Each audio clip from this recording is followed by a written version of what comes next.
Hey there, Melissa Klein, and I have this very cleverly titled Prosperity in the Middle because, as I obviously am going to do, I'm going to take the word prosperity and put it sort of in the middle of this graphic.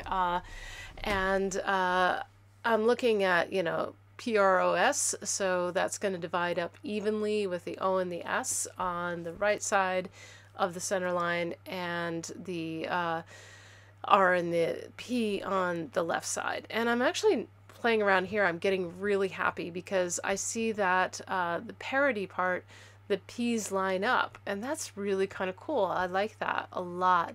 R is in the middle on the center, and and I've moved it slightly a little bit to the left.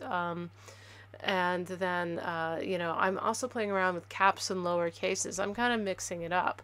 For your purposes, this is good practice because I want you to get good at caps and lowercase, and I find like I use them at least for signage fairly interchangeably in some ways. I mean, obviously, my headers tend to be caps, and my more informational text tends to be caps and lowercase for readability. But that said, I've discovered because of how I stack things, a lot of times things are tight, that I will kind of do stuff like this just to make it fit. And so far, nobody's complained about it not being legible, so we'll keep our fingers crossed on that. Wow, I just made the ugliest P there. I'm like, what were you thinking? Uh, letters are like very, very, I find very exacting. Like it's wrong or it's right, or I mean, you can be really creative and have fun with it. Like if I wanted to, I can make that P really bumpy and, viney, which is what it's doing right now, but that's not what I want for the intention of this word. The R, I like the idea of the faucet, so that stayed. I was also really happy with seeing how these two O's wanted to link up. And I had mentioned earlier when I was playing with that first line of text, or, had this lined up along the line, like, oh wow, like zeros, the idea that you could add zeros to your income or something. Although, like my friend Kathy likes to talk about how, if whatever it is for horses, add a zero to how much you think it should cost. And then if it says natural horsemanship, then add two zeros is what I would say. Like, oh, that little piece of rope was $40 or something, or $20 or whatever it is. Now here is a good example though of like using broken lines. Notice that I don't have like whichever is behind on the O, that line is broken. I don't have them going directly into it or else it's going to flatten it out. Now, if you want to do that, that's fine. But I don't, for this, I wanted more of a 3D. And that's also cool too, because I'm seeing like that's creating a bit of a kind of a very loose definition of an infinity sign there. I know it's not exactly an infinity sign, but roughly referential to that. The S, I'm playing around with having it hang off the Y. I'm not quite as nuts about that, but for now I'm just going to leave it kind of hanging off the Y. And that to me actually is a very interesting thing in terms of like, I'm somebody who's struggled of having the joy and the prosperity be so connected like that. Because I tend to be the kind of person that thinks that money is like the root of all evil.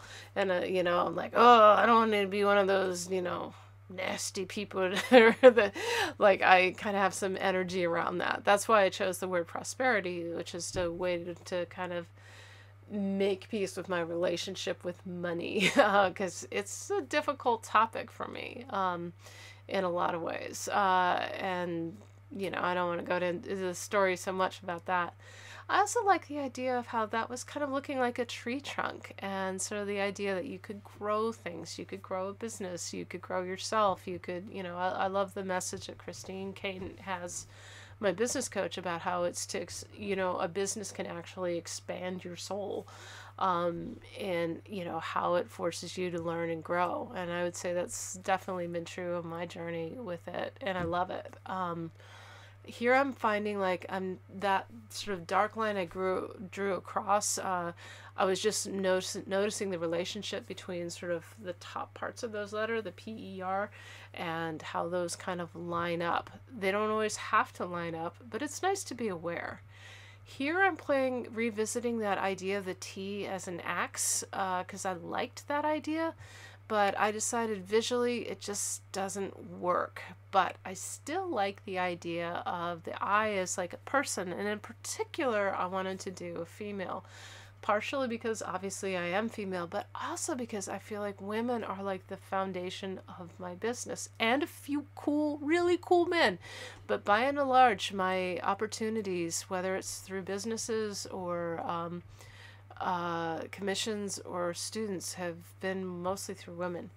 Now the love, I did scripty because I wanted to play with that, and I'm like, yeah, I just feel like it's just looking not strong enough to hold up those other two things.